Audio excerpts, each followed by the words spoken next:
दूसरी वाली layer diffuse layer कहलाती है और दोनों को मिलाकर के डबल डिफ्यूज लेयर कहा जाता है। ठीक है, इस लेयर में अगर हमें कोई इलेक्ट्रोड मिले और अगर हम कभी इसके चार्जेस को चेक कर पाए तो हमें पता रहता है इससे थोड़ी दूर पे एक रीजन होता है जिस रीजन को कहा जाता है region of electrostatic neutrality. Neutral electro neutrality ऐसा रीजन जहां पे प्लस और माइनस की संख्या बराबर होती है उस जगह को कहा जाता है रीजन ऑफ इलेक्ट्रो न्यूट्रलिटी। एक बार फिर कुछ नहीं पढ़ाया है। एब्जॉर्प्शन की प्रक्रिया जो लाइट एंड डिस्पर्जन में होती है जिसके कारण दो पार्टिकल एक दूसरे को बहुत दूर से ही रिपेल करने का काम करते हैं। रिपल्शन ऐसी स्थिति में अगर हमारे पास कोई ऐसे इलेक्ट्रोड्स मिल जाए जो इलेक्ट्रोड्स ये बता सके कि सर चार्जेस में कितना अंतर होता है तो यहां से लेकर यहां तक हम जब इसके चार्जेस को कैलकुलेट करेंगे तो ये चार्ज देखिएगा टाइटली बाउंड लेयर और रीजन ऑफ इलेक्ट्रो न्यूट्रलिटी का चार्ज कहलाता है थीटा पोटेंशियल। नीचे वाला कहलाता है, ये कहलाता है थीटा।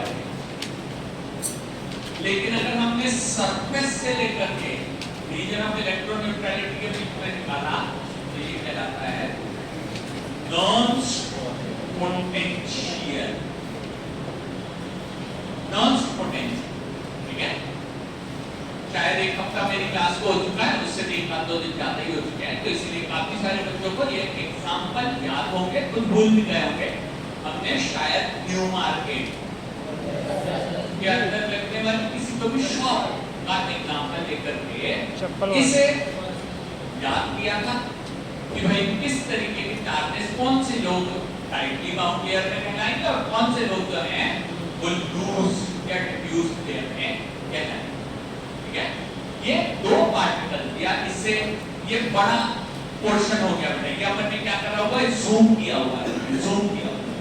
ठीक है, अगर इस पोर्शन को जूम आउट करते हैं, बड़ा छोटा करके लेकर के जाते, बड़ा छोटा करके लेकर के जाते हैं तो हमें ये समझ में आता है कि ये जो पार्टिकल है हमारा जिसके आसपास ऐसी लेयर बनी हुई है, ये पार्टिकल दूसरे पार्टिकल से एकदम टकराने से बच जाता है।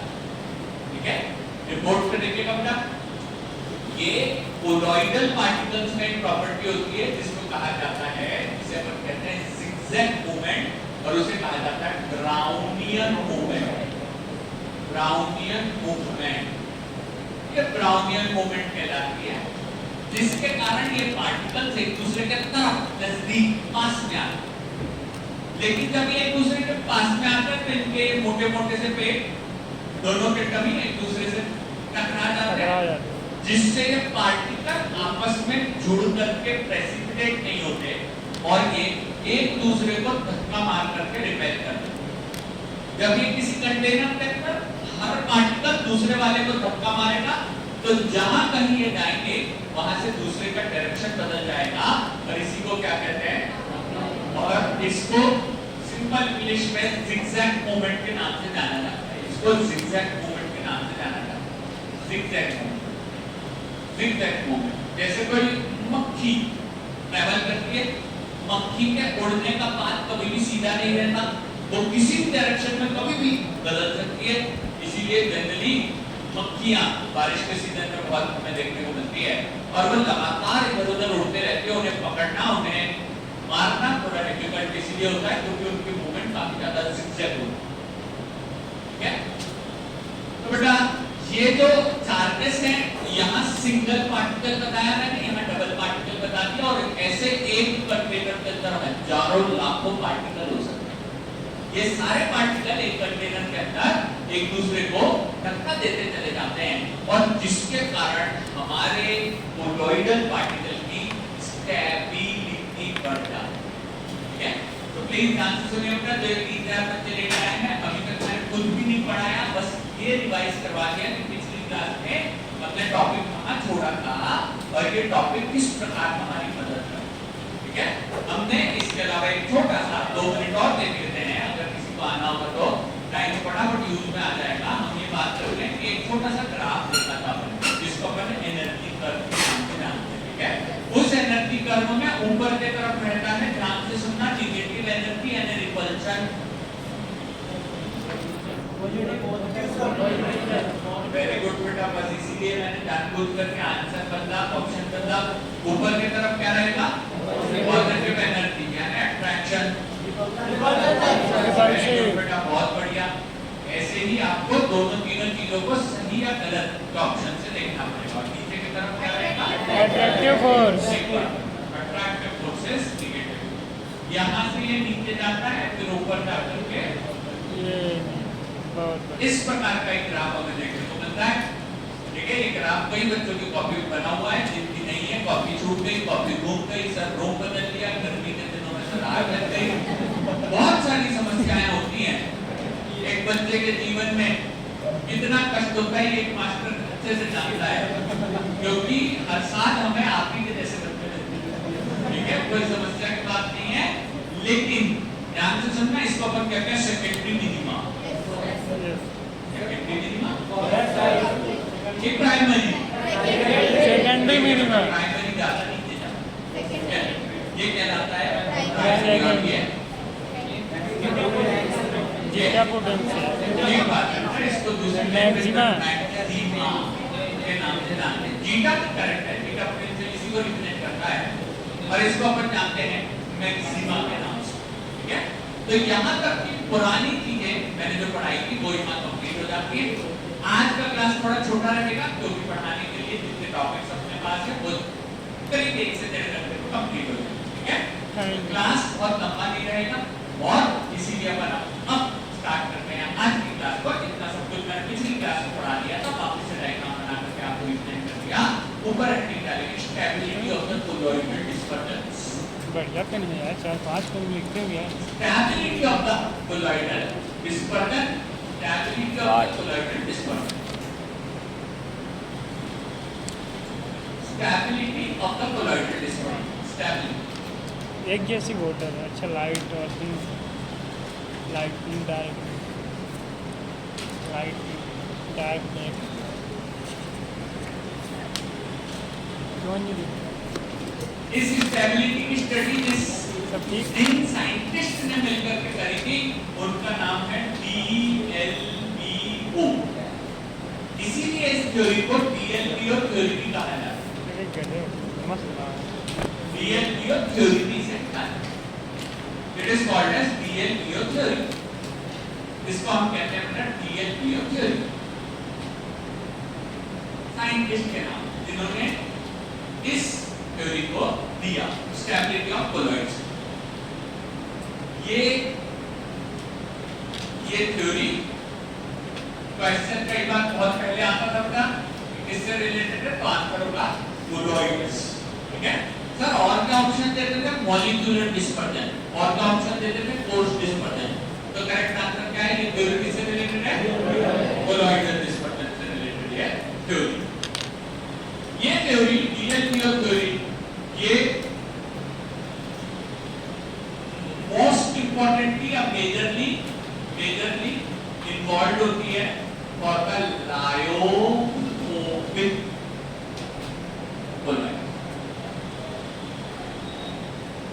कोलॉइड्स में भी लायोफोबिक कोलॉइड्स में अब लायो की थोड़ा सा बता दो बेटा, लायोफोबिक यानी क्या? जो सॉल्वेंट को हेटिंग पक्का यस सर। ठीक, जो सॉल्वेंट को हीट करते हैं उनको अपन क्या कहते हैं? Lyophobic colloid. तो लायोफोबिक कोलॉइड अपने सॉल्वेंट को भी अपने ऊपर लेयर नहीं बनाने, तो जब लेयर नहीं बनेगी तो मजबूरी है कि उसे तैरना तो पड़ेगा ही पानी में, लेकिन फिर भी वो पानी को अपने ऊपर लेयर नहीं बनाने, ठीक है। जैसे मान लीजिए कि अगर हम आप लोग किसी स्विमिंग पूल में, तालाब में, नदी में, कुएं में कूदते हैं तो पानी तुरंत अपनी सतह पे लेयर बना लेता है, क्योंकि हमारी जो लायोफिलिक है।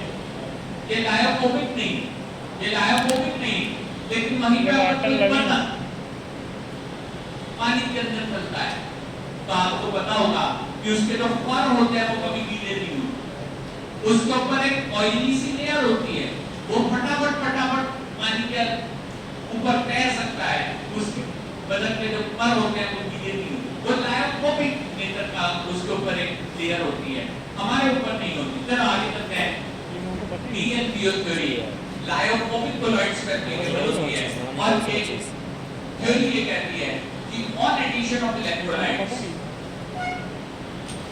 On addition of electrolytes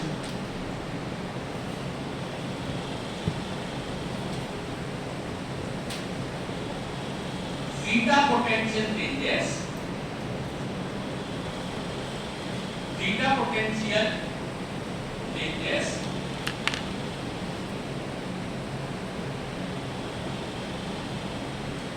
which leads to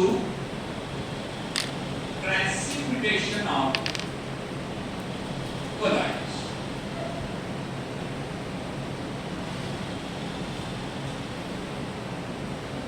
Which leads to precipitation of colloids. Condensation of electrolyte. Which leads to precipitation of colloids. एक एग्जांपल सुनिए, बहुत ही आसान है। मिल्क किस नेचर का डिस्पर्जन है, मॉलिक्यूलर, कोलॉइडल या कोर्स? मिल्क हाँ, करेक्ट आंसर है बेटा, कोलॉइडल नेचर का। हालांकि इसके अंदर थोड़ी सी प्रॉपर्टी जिसको अपन ने इंग्लिश में ओवरलैपिंग कहा था, थोड़ी सी प्रॉपर्टी इमल्शन की भी है और बहुत कम थोड़ी सी प्रॉपर्टी इसके अंदर मॉलिक्यूलर की भी होती है, लेकिन गैस के कोलॉइडल डिस्पर्जन है। ठीक है, मिल्क के अंदर एक बात बताओ, अगर मिल्क के अंदर इलेक्ट्रोलाइट डाल दिए जाए मतलब क्या होता है? सॉल्ट। अगर मिल्क में नमक डाल दिया जाए तो मिल्क का क्या हो जाता है? प्रेसिपिटेशन, फट जाता है, दूध खराब हो जाता है सर। अगर मिल्क में गलती से नमक गिरता है तो मिल्क जो है सर वो पूरे तरीके से प्रेसिपिटेट हो जाता है, फट जाता है, और क्या वो फटा हुआ मिल्क वापस से मिल्क बनाया जा सकता है? हाँ सर। ये लायोफोबिक कोलॉइड्स के साथ में होता है, प्रेसिपिटेशन हो जाता है और मटेरियल लगभग पूरे तरीके से खराब हो जाता है। ठीक है, आगे चलते हैं। इस एग्जांपल में ये जो इलेक्ट्रोलाइट्स होते हैं इनकी पावर अलग-अलग होती है। डीएलपीओ थ्योरी में ही एक और साइंटिस्ट का नाम आएगा, ऊपर की तरफ लिख रहा हूं, आप समझ चुके हैं। इलेक्ट्रोलाइट्स हम लोग यहाँ पे ऐड कर रहे हैं और यहाँ पे जो साइंटिस्ट है जिनका नाम यहाँ पे आता है उनके बारे में हम चर्चा करते हैं। उनको कहा जाता है, उनका नाम है शूल्ज हार्टले। शूल्ज हार्टले रूल, ये डीएलपीओ थ्योरी के अंदर आने वाला एक रूल है जिसको शूल्ज हार्टले रूल कहा जाता है। Schulze Hardy rule, Schulze Hardy rule, Schulze Hardy rule जो कहते हैं कि precipitation power of electrolytes depends on the valency of ions. Valency of ions. ये आयंस की वैलेंसी पे डिपेंड करता है। Precipitation power of electrolytes depends on the valency of ions.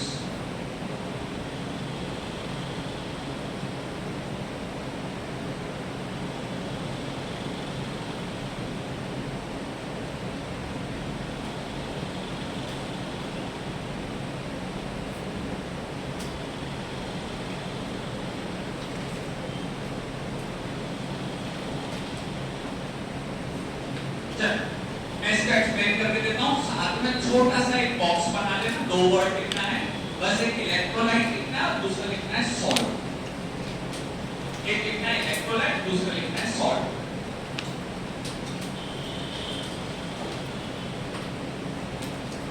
In general सामान्यतः लिखना कुछ नहीं है, पहले समझ लो। वर्ड अगर आपने लिख लिए होंगे तो सामान्यतः होता क्या है बेटा, सॉल्ट और इलेक्ट्रोलाइट ये दोनों वर्ड एक ही चीज के लिए उपयोग में लाए जाते हैं, लेकिन क्लास 11 हमें थोड़ा ठीक में अच्छे से समझाया जाता है कि सर इन दोनों के अंदर थोड़ा सा अंतर है। अच्छा एक बात बताओ, मेडिसिनल केमिस्ट्री कल क्लास में की थी, क्या पढ़ाया था?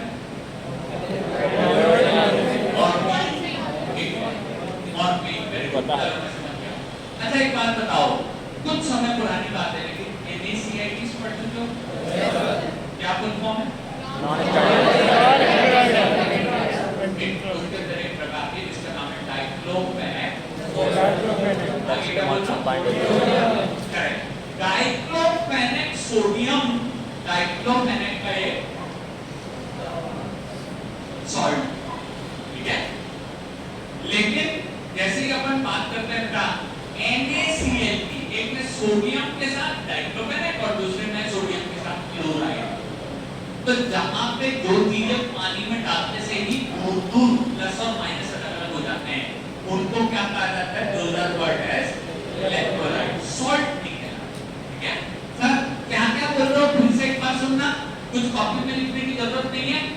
दो चीजें थी अलग-अलग, एक पेट्री डिश में या एक कंटेनर में दो चीजें थी, इनमें से दोनों चीजों को हमने 100 ml पानी में डाल दिया। अब बेटा इसमें से जो पानी में जाते से ही प्लस और माइनस में टूट जाते उनको कहते हैं इलेक्ट्रोलाइट्स, और जो जरूरी नहीं है कि टूटे ही उनको कहते हैं सॉल्ट्स। डाइक्लोफेनेक सोडियम एक सॉल्ट है, वो पानी में जाते से ही टूटता नहीं है, दो भागों में पॉजिटिव और नेगेटिव में कन्वर्ट नहीं होता। लेकिन ये जो बोर्ड पे लिखे हुए हैं, जैसे अपन बात करें कॉपर सल्फेट NaCl, ठीक है, CaCl2, वो सारे इलेक्ट्रोलाइट्स कहलाते हैं, क्लास 9 का नहीं। अभी क्यों पढ़ा रहा हूं sir?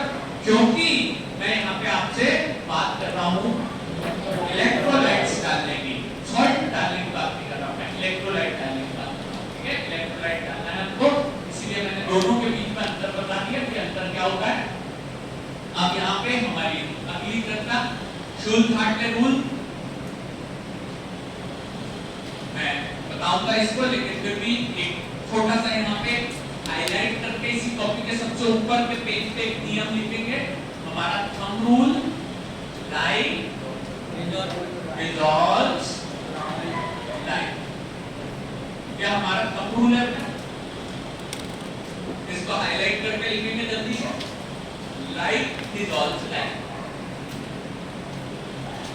Like dissolves like.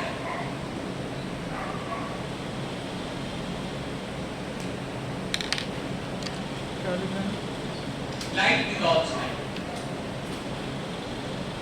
Light dissolves light. इसका एक छोटा सा एग्जांपल सुनिए, लिखने लायक नहीं, केवल सुनने लायक। मैंने एक बार और इसके बारे में चर्चा करी है। बेटा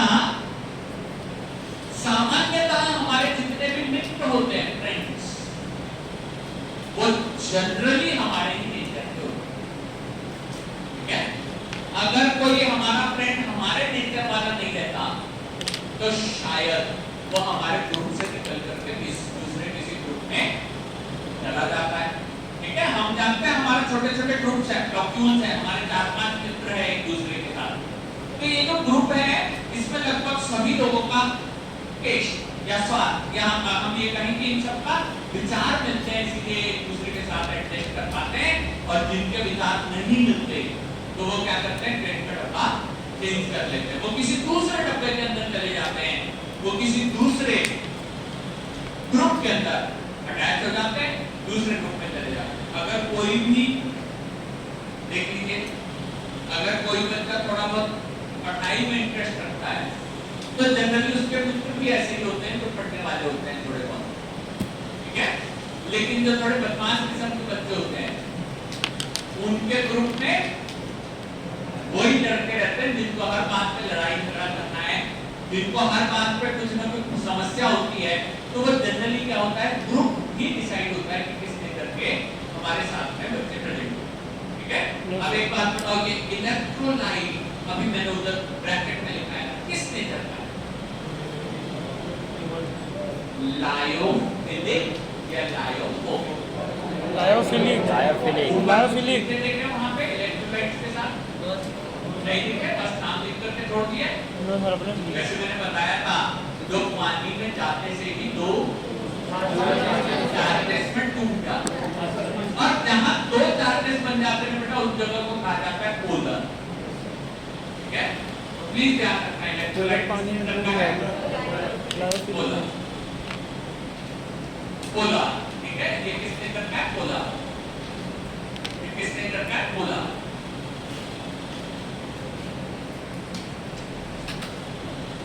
तो ये जो पोलर नेचर का मटेरियल है, अगर मैंने इसको यहां देखिएगा बोर्ड पे करी कि अगर मैंने एक वायल की बात करी, आप लोगों से चर्चा करी बेटा वायल की, कोई बताओ वायल में क्या क्या प्रेजेंट होता है?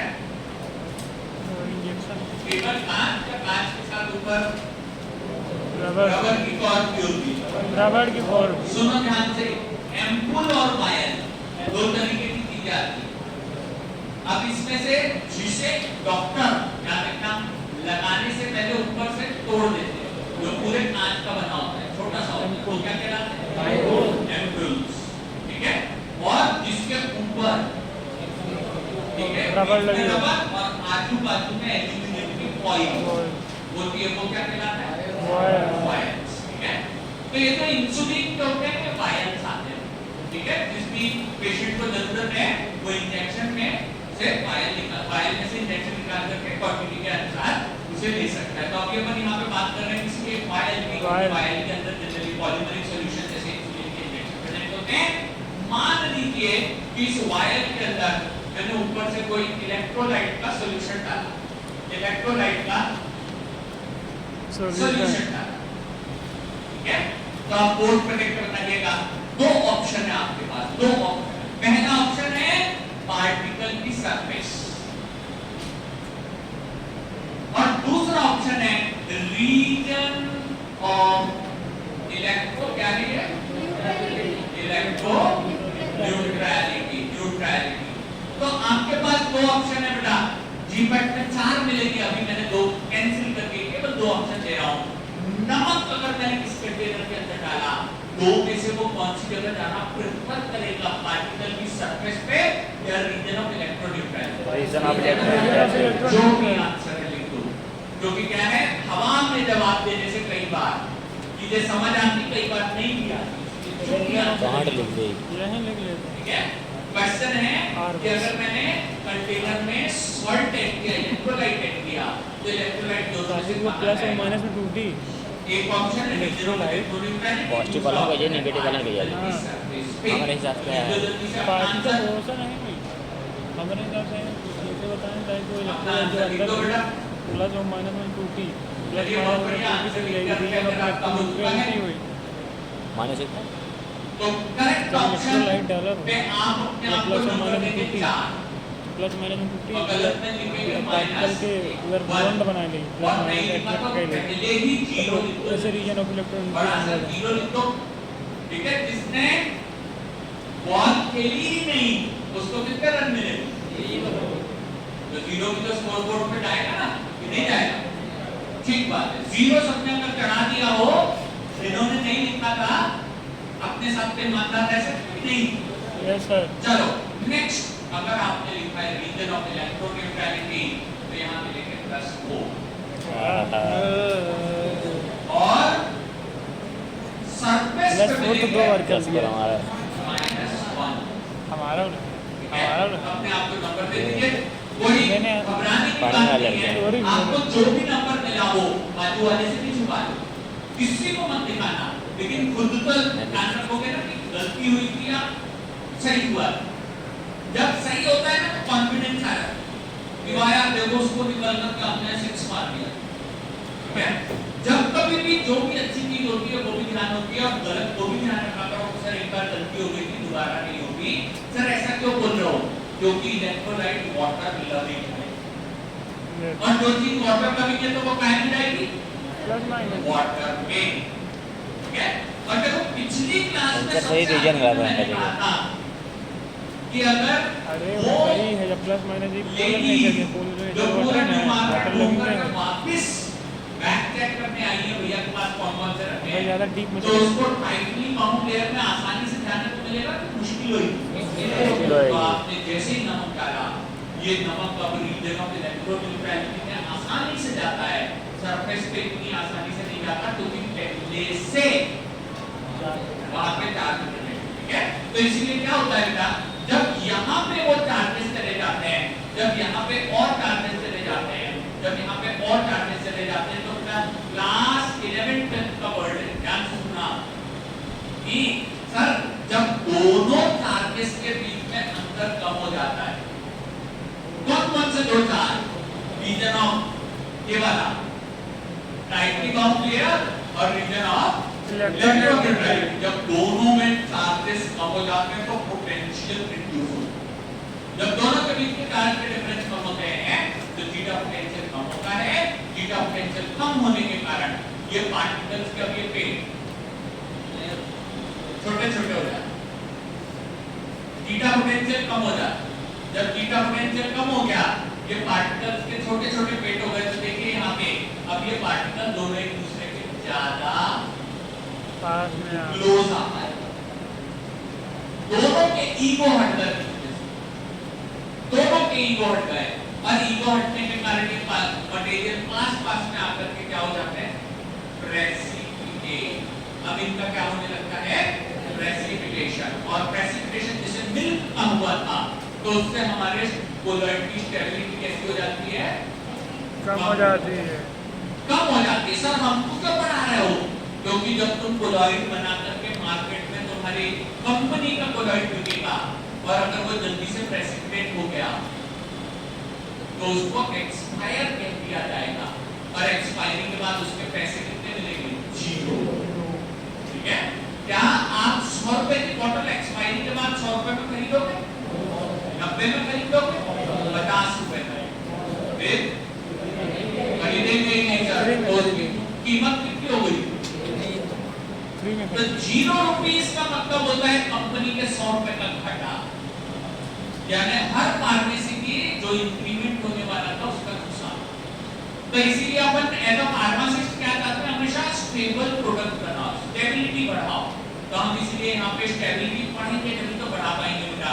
हम यहाँ बोर्ड पे देख रहे हैं, फटाफट देखिएगा, इनके बीच में काले वाले जो गुजरते हैं वो पार्टिकल्स बनाए तब वो छोटे पड़ गए, छोटे पड़ने से उनके आपस में टकराव हो गया, और टकराव होने के कारण अपने प्रोडक्ट हो गए प्रेसिपिटेट। देखिएगा इस ग्राफ में अगर देखें तो मैंने वहां पे लिखवाया था आपको कि बीटा पोटेंशियल रिड्यूस हो जाता है, बीटा पोटेंशियल कम हो जाता है, बीटा पोटेंशियल हो जाता है। देखो इतने बड़े से छोटा होकर के इतना सा देखना, यहाँ देखिए आप जानते हैं कंजर्वेशन ऑफ एनर्जी का लॉ, ठीक है, जो ये कहता है कि energy cannot be created nor be destroyed, it can be changed from one form to the other। मुझे ऐसा लगता है इसका मैंने एग्जांपल भी दिया था, ठीक है, मई की धूप में खड़ी हुई मोटरसाइकिल पे अगर कभी किसी बच्चे को बैठ करके कहीं जाना पड़े तो उसे नियम समझ में आता है कि ना तो एनर्जी उत्पन्न होती है ना नष्ट होती है, बस एक जगह से दूसरी जगह शिफ्ट हो जाती है, एनर्जी की शिफ्टिंग होती है। ये कंजर्वेशन ऑफ एनर्जी का नियम है बेटा। अपन यहाँ बात करते हैं, देखो ध्यान से समझिएगा, पार्टिकल जब सेकेंडरी मिनिमा में थे, देखना भैया यहाँ पे मेरे हाथों को देख लीजिए, सेकेंडरी मिनिमा में थे तो वो एक दूसरे के थोड़े बहुत पास है, लेकिन जैसे ही मलाई में नीचे से तपन दी जाती है, आग लगा देते हैं, तो मॉलिक्यूल्स वाइब्रेट करते हैं एनर्जी के कारण, और इस वाइब्रेशन के कारण वो मैक्सिमा को पार करके पूरी लेयर्स को हटा करके एक दूसरे से जुड़ जाते हैं, और जब जुड़ जाते हैं तो पूरे मलाई के जितने भी पार्टिकल्स थे वो सब मिलकर के घी बना लेते हैं। सर हमारे लिए तो घी बनाना अच्छी बात है, लेकिन अगर वो जो मिल्क, वो जो कोलॉइडल प्रोडक्ट दवाई की दुकान पे रखा है, अगर वो प्रेसिपिटेट हो गया तो उसके रुपए 100 पे 0 हो गया, ठीक है। इसके लिए अपन कोड पे देख रहे हैं, वापस से चलते हैं फटाफट। मैंने बताया कि बेटा देखो पहले तो इसके जो यहाँ के बैरियर्स थे वो कम हो गए, कम होने से आपस में टकरा गया, इसका जो मैक्सिमा था वो छोटा हो गया, तो अब इनको आपस में टकराने के लिए ज्यादा मेहनत नहीं करनी पड़ेगी, हल्की सी एनर्जी आई तो भी आपस में टकरा जाएंगे। जीटा पोटेंशियल यहाँ के कारण, यहाँ इलेक्ट्रोलाइट के जाने के कारण नीचे के तरफ आ जाता है। यहाँ पे लगभग सभी चीजें कंप्लीट हो गई, बस एक बार छोटा सा और अगर जरूरत पड़े तो इसको बना लेना। लेकिन मुझे कोई ये बता दो, सिलिका का मतलब क्या होता है? मिट्टी। मिट्टी। ये ऑर्गेनिक है या इनऑर्गेनिक? अपना आंसर ऑर्गेनिक। अपना आंसर लिखो। आज का स्कोर चेक करेंगे सबसे लास्ट में। सिलिका किस नेचर का है? आगे लिख दीजिए, silica is gas in nature. जो नहीं लिख रहे हैं वो नंबर 0 चढ़ा दो जल्दी से, हमारा खाता खुलेगा नहीं तो हमारी टीम के नंबर 0 जाएंगे। और जिन्होंने लिखा है ऑर्गेनिक वो -1, जल्दी से -1। Silica is inorganic substance. बेटा ऑर्गेनिक का मीनिंग क्या होता है? कार्बन प्रेजेंट होता है। कार्बन प्रेजेंट हो। सिलिका में कोई कार्बन नहीं होता। उसके अंदर मरे हुए पत्ते, जानवरों के छोटे मोटे शव, इस प्रकार की चीजें होती है तो वो ऑर्गेनिक होता है। लेकिन silica is always inorganic. Okay, अब अपन करते हैं यहाँ पे अगले वाले बात करते हैं सिलिका। सिलिका का मतलब क्या होता है? करेक्ट बेटा, सैंड या मिट्टी, इसको अपन कहते हैं सिलिका। सुनिए, बहुत ही अच्छी खबर हमारे इंडिया के लिए। सर जो 15 दिन पहले अजीब सी गर्मी थी, जो शायद हम लोगों को सहने में थोड़ी तकलीफ हो रही थी, रूम पे भी सर कूलर में बैठनी नहीं होती थी, तो वो 15 दिन पहले जैसी गर्मी में धीरे धीरे कम होगी। सर अब तो ह्यूमिडिटी बढ़ गई, लेकिन फिर भी हमारे यहाँ पे मानसून जल्दी आ जाए, ठीक है? और जैसे ही हमारे यहाँ पे मानसून आ जाएगा तो आपको पता है कि बारिश हमारे खेतों में, ठीक है? खेतों की मिट्टी उस पानी के साथ बहते हुए आगे चली जाती है, ठीक है? वो बहते हुए आगे चली जाती है बेटा, वो ट्रांसपेरेंट सॉल्यूशन नहीं रहता, वो चीनी या ग्लूकोज की तरह नहीं रहता। वो बहते हुए जब चली जाती है तो वो कोलॉइडल सिलिका, छोटी छोटी सिलिका बहते हुए डैम में चली जाती है, किसी नदी में चली जाती, डैम में चली जाती, और वो नदी में या हमारे बड़े तालाब में जाकर के पानी स्टोर हो जाता है। बारिश के दिनों में जब देखोगे तो पूरे बड़े तालाब का जो पानी है, पूरे बड़े तालाब का पानी मैला दिखाई, ठीक है? और आप जानते होंगे भोपाल में ज्यादातर पीने के पानी का सोर्स वहीं से। भोपाल बड़ी सिटी है, भोपाल बड़ी सिटी है, लेकिन हमारे छोटे गांवों में जब इस प्रकार डैम का पानी हमारे घर में दिया जाता तो कई बार बारिश के दिनों में नल से मटमैला पानी आता है। मटमैला पानी आता है, हमारी मदर उसे 4 बार या 5 बार की छानते कपड़े से, तो भी उसका मटमैला पानी दूर नहीं होता। फिर हमारी मदर के पास एक मैजिक है जिसे वो उसके अंदर थोड़ा सा जादू घुमा करके डाल देती है, और 10 से 15 मिनट के बाद पानी साफ हो जाता है और पूरी मिट्टी। ये मैजिक हमारा इलेक्ट्रोलाइट का सॉल्यूशन है। हमारी मदर को कोई कोलॉइडल डिस्पर्जन नहीं पढ़ना पड़ा, कोई फार्मेसी नहीं पढ़नी पड़ी, लेकिन उन्हें डे टू डे एक्टिविटी में ये पता है कि सर जब मटमैला पानी आता है तो हल्का सा फिटकरी उसमें घुमाने पे वो सारा कोलॉइड प्रेसिपिटेट होकर के नीचे की तरफ बैठ जाता है। प्लीज ध्यान से सुनिएगा, बहुत पुरानी बात है, शायद पिछले जन्म की होगी, जब मैंने आप लोगों को ये समझाया था कि कोलॉइडल पार्टिकल्स ब्राउनियन मूवमेंट के कारण स्टोक्स लॉ में नहीं आते, उनके अंदर सेडिमेंटेशन नहीं होता है ना? याद आया? नहीं सर, हम पिछले जन्म की बातें याद ही नहीं रखते, हमारे को तो कल की बात याद रहता है बहुत है, कोई बात नहीं बेटा। लेकिन अगर उनका साइज कोलॉइडल से बढ़ेगा, क्वेश्चन सुनना, कोलॉइडल से बढ़ करके मॉलिक्यूलर कितना होता है? वेरी गुड, ठीक बात है सर, मॉलिक्यूल तो होते हैं, कोर्स जितना हो जाएगा वो सारे पार्टिकल बड़े साइज होने के कारण ब्राउनियन मूवमेंट नहीं कर पाते और उनपे स्टोक्स का नियम लगता है, और स्टोक्स का नियम लगने के कारण वो सारे पार्टिकल नीचे की तरफ बैठ जाते हैं। हमारी मदर नीचे के पानी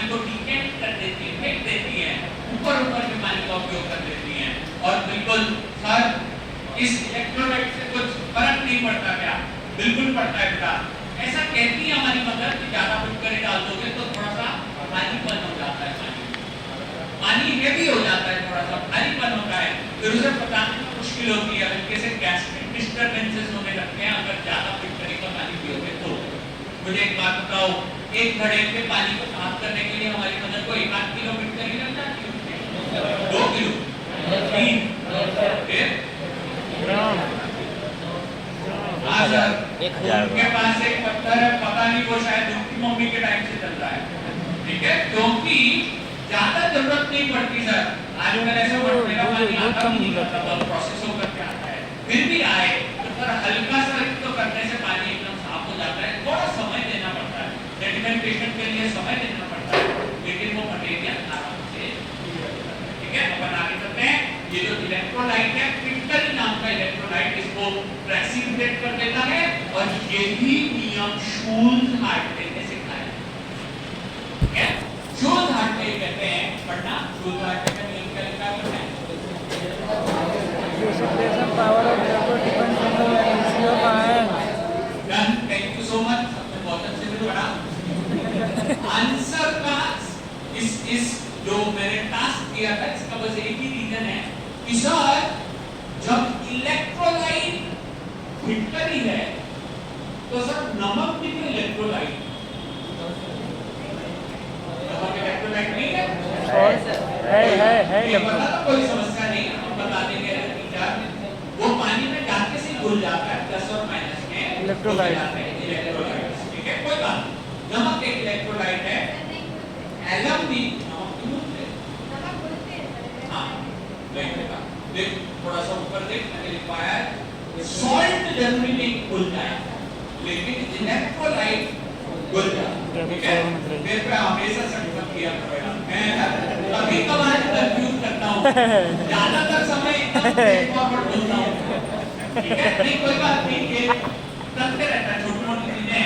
बढ़िया बढ़िया भाई, मैं बहुत ज्यादा क्लास में अंदर कंफ्यूजन कर देता हूँ कभी कभार, तो इसलिए सही चीजें भी ऐसे करने लगती हूँ, थोड़ा है ठीक है। तो डोंट वरी, टेंशन की बात नहीं है।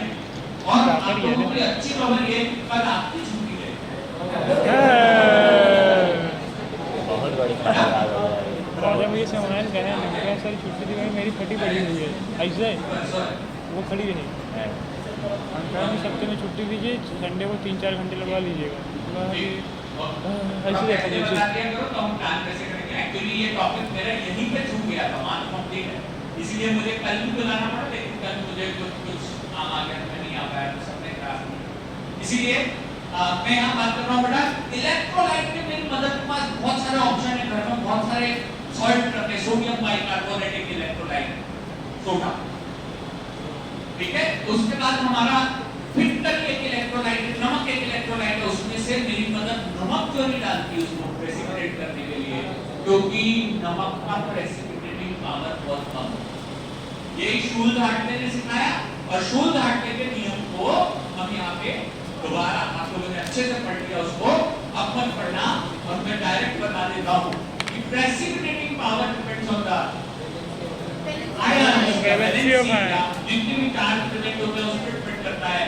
क्योंकि देखो रे, अगर तुमने यहाँ पे एटम डाला, एटम, तो एटम का फॉर्मूला तुमको पता होगा, इसके अंदर प्रेजेंट होता है Al, पोटेशियम और सल्फेट्स, ठीक है। ये इसको ट्वाइस करके बनाया जाता है, लेकिन समझो जब आप उसको हल्का सा पानी में घुमाते हो तो रीजन ऑफ इलेक्ट्रोन्यूट्रलिटी में बहुत सारे चार्जेस आ जाते हैं, और बहुत सारे चार्जेस आने के कारण पोटेंशियल तुरंत कम हो जाता है, पोटेंशियल में अंतर बहुत जल्दी हो जाता है। इसके लिए एटम, जिन्हें नहीं पता वो लिख सकते हैं, ये पोटेशियम एल्यूमिनियम का सल्फेट सॉल्ट होता है। Alum is a sulphate salt of potassium and aluminium, इसको पोटाश एलम भी कहते हैं। 9th में पढ़ा होंगे potash alum, it is the sulphate salt of aluminium and potassium, alum, ठीक है। तो अब शूलहार्ट पे क्या कहते हैं, शूलहार्ट पे ये कहते हैं एल्यूमिनियम प्रेसिपिटेशन पे बहुत अच्छे पावर पोटेशियम बढ़ेंगे। Aluminium, sulphate salt of sulphate salt of इससे पोटेशियम कम एल्यूमिनियम, पावर होता है डाइवेलेंट कैटायंस में, और उससे भी कम पावर होता है हमारे मोनोवेलेंट कैटायंस में। इसकी पावर ओनली सिंगल, ये डबल स्टार होगा और ट्रिपल स्टार होगा। पावर फ्लक्चुएट करने की पावर, ठीक है भैया। हो सकता है आप में से कई सारे लोगों ने, वैसे हमारे पूरे मध्य प्रदेश की रक्षा करने के लिए मध्य प्रदेश की पुलिस हमेशा अवेलेबल है, लेकिन फिर भी हमको पता है कि पता चला सर 3-3 लेवल होते हैं पुलिस की, ठीक है सर। पता चला एक पुलिस इंस्पेक्टर है, उनको केवल 1 स्टार है, ठीक है, सब इंस्पेक्टर या ठीक है हाँ एएसआई, ठीक है। फिर उसके बाद पता चला 2 स्टार वाले भी हैं, फिर पता चला 3 स्टार वाले भी, ठीक है, बहुत बढ़िया, अच्छी बात है, पता नहीं ये बहुत अच्छी बात है। तो इन तीनों में से जिसका पावर सबसे ज्यादा है स्टार, तो जिसके स्टार ज्यादा उसका पावर ज्यादा है। यहाँ पे बैलेंसी में भी यही बात होती है बेटा, इसीलिए मेरी मदर NaCl नहीं डालती, नमक नहीं डालती, उसको कोई पावर ही नहीं है, और पता चला इतना खाना कर देगा कि पानी पीने लायक भी नहीं बचेगा। इसीलिए केवल यहाँ पे हल्का सा घुमाने से काम हो जाता है। एल्यूमिनियम में 3 की बैलेंसी है, इसके लिए इसको याद रखना है। अभी हम नियम की बात कर रहे थे, जिसको हमने क्या कहा, रूल्स, ठीक है, ये ध्यान रखना बेटा।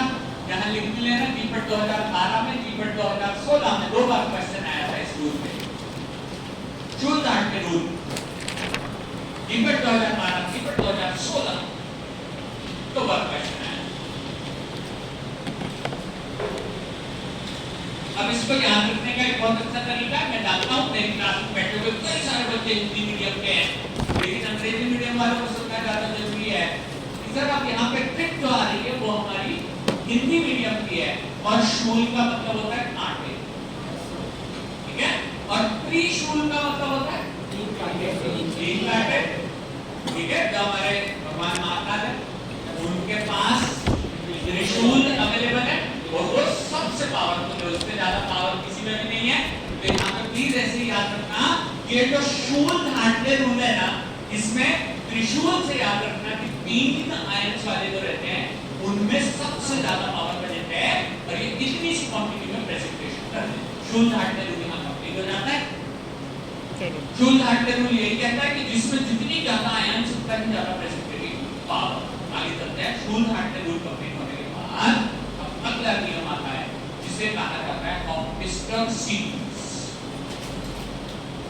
इसी में डीएलपीओ की थ्योरी में स्टेबिलिटी ऑफ पोलराइड्स में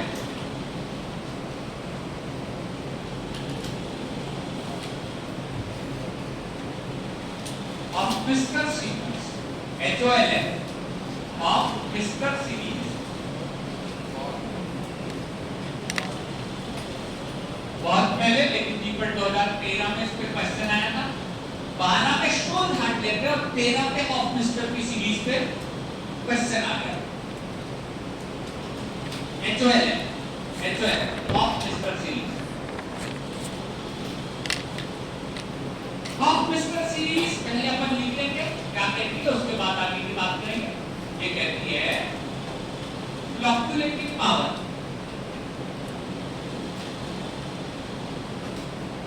बेटा जैसे कंफ्यूजन हो ब्रैकेट में लिख लेना प्रेसिपिटेटिंग पावर। बात एक ही है, दोनों का मीनिंग एक है। फ्लक्चुएटिंग पावर या प्रेसिपिटेटिंग पावर, फ्लक्चुएटिंग पावर या प्रेसिपिटेटिंग पावर,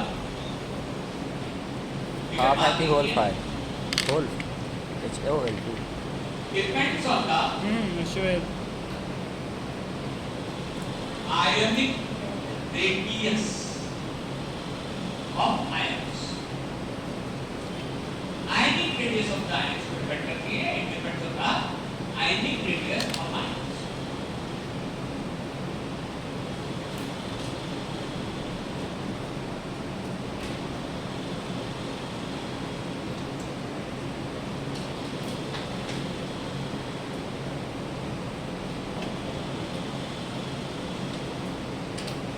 लिखा हुआ ये है 2-3-4 बच्चे जो मुझसे कॉलेज में भी पढ़ चुके हैं उनको छोड़ करके बाकी सब आंसर देंगे। थोड़ा ध्यान से देखिएगा कि ये टेबल देख करके शायद पीरियोडिक टेबल, ठीक है, क्लास 11 12 केमिस्ट्री की बुक में खोलते से ही सबसे है ना पहले पेज में जो टेबल होता है उसको हम कहते हैं पीरियोडिक टेबल। अब थोड़ा सा ध्यान से सुनिए बेटा, ये जो पीरियोडिक टेबल होते हैं इसमें इस प्रकार से मूवमेंट होने वाली जो लाइन रहती है इसको क्या कहते हैं? ये लाइन क्या कहलाती है? ये वाली लाइन क्या कहलाती है? यहाँ से यहाँ तक पूरा बताइए, कोई ब्लॉक नहीं। इस वाले रो में क्या होता है? अरे स्तंभ वो बोलते हैं यार। सही बोल रहा है, क्या बोल रहा है? हाँ, थोड़ा हाथ लगा के जोर से बोल, सही याद। ठीक, किसी बच्चे ने रो बोला जो सही आंसर है, ये ऐसी जाने वाली कहलाती है क्या? रो। रो बोल रहे हैं। ठीक है, बढ़िया, हाँ। एकदम ठीक। लेकिन मतलब हमारे और स्तंभ बोलते हैं वो एक रो छोकरा और है। कॉलम या कॉलम तो फिर ये ब्लॉक क्या बोल रहे थे? एस वो ग्रुप क्या होते हैं? एस कोई बात नहीं, चलो ठीक है, ज्यादा कंफ्यूजन करने का मेरा कोई उद्देश्य नहीं है, नहीं तो फिर गड़बड़ हो जाती है। ठीक है, ठीक ध्यान से यहाँ समझिएगा। हाँ, कई बार क्या होता है कि एक से ज्यादा अगर कॉलम, बिल्कुल सही है, ऊपर से नीचे आने वाले को कहते हैं कॉलम, और अगर एक से ज्यादा कॉलम कनेक्ट होते हैं तो उसको कहा जाता है ग्रुप्स। क्या कहते हैं स्तंभ और जो लास्ट वाले आउटर मोस्ट शेल की वैलेंसी होती है उसके आधार पर वो ब्लॉक्स के अंदर डिवाइड किया जाता है। एसपीडीएम जैसे था ब्लॉक्स, बिल्कुल बढ़िया, आप सभी लोग इस चीज को जानते हैं, लेकिन फिर भी मुझे ये बताना तो ये जो सबसे आखिरी कॉलम है, सबसे आखिरी कॉलम है, कॉलम ऊपर से नीचे आने वाला सबसे आखिरी कॉलम। या चलो पहले एक और क्वेश्चन है, किसी भी कॉलम में जब अपन ऊपर से नीचे मूव करते हैं तो वैलेंसी पे क्या प्रभाव पड़ता है? What is the effect when you move from upper two lower of the बनती है लिख दो अपना आंसर, चलो आज का तीसरा क्वेश्चन है ग्रेस जो नहीं लिखेगा उसको कितने मिलेंगे? तो सुनाओगे ना, बढ़िया तीनों ये लिखे प्लस लिखे ना है हम नेगेटिव। बहुत अच्छी बात है, जहाँ कहीं कुछ भी समस्या रहे जरूर से पूछा करें। एक पीरियोडिक टेबल में जब अपन ऊपर से नीचे की तरफ उतरते हैं तो ऐसे अरेंजमेंट को कहा जाता है कॉलम। ठीक है, मान लीजिए कि ये सबसे आखिरी कॉलम, ठीक है, या ये सबसे पहला कॉलम है, तो मेरा क्वेश्चन ये है कि जब अपन कॉलम को ऊपर से नीचे आते हैं तो इसमें रखे हुए एलिमेंट्स की वैलेंसी पे क्या प्रभाव पड़ता है? उस पे क्या प्रभाव पड़ता है ये जब ऊपर से नीचे पता आते नहीं हैं? यार रीजन ठीक लेकिन है, इंक्रीज कोई बोल रहा है? जाने बढ़ते जाती है, बढ़ते जाती है। ऐसे। जिन जिन्होंने लिख दिया इंक्रीज वो सारे -1 डाल दो जल्दी से, देखा जल्दी से -1, और पीछे मत लिखो रे, पीछे की कॉपी को भी नहीं बोलती सारा सर्च किया और कर गलती रहे की है हैं तो मतलब याद केवल लिख नए-नए तरीके की सिग्नेचर ट्राई करने के लिए, +4 और कुछ नहीं। माइनस चलो सुनो, अगर तुमने लिखा है डिक्रीज तो माइनस, लिखो माइनस करेक्ट आंसर है रिमेन कांस्टेंट। लिखो माइनस पूरे कॉलम के सभी लोगों की वैलेंसी एक जैसी है। क्या अंजलि वैलेंसीज कॉलम में बदलती नहीं है। ठीक है, लिखो, सही हो गलत हो कुछ भी हो, लिखोगे तो सीखो। और बता रहा हूं जब तुम लोग यस करूंगा इवेंट होगे और ये कॉपी पढ़ाओगे ना तो हर चीज तुम्हारे वहां मिल जाएगा। ठीक है, रिवीजन करोगे तो सब बनेगा, कोई बात नहीं। देखो पिछली क्लास में जीटा पोटेंशियल नॉस पोटेंशियल कोएफिशिएंट सिखाया था, आज रिवीजन किया बन गया। ए भाई ठीक है, तो रिमेन्स कांस्टेंट। अब देखो चैलेंज, अगला चैलेंज, सबसे आखिरी कॉलम की वैलेंसी कितनी है? 0 0 आया चंदन? 0 आया? 0 0 चलो, सबसे आखिरी कॉलम की वैलेंसी कितनी है? 0 क्या? 0 बोलो बोलो 0 हाँ सही है बेटा, कॉन्फिडेंट रहो।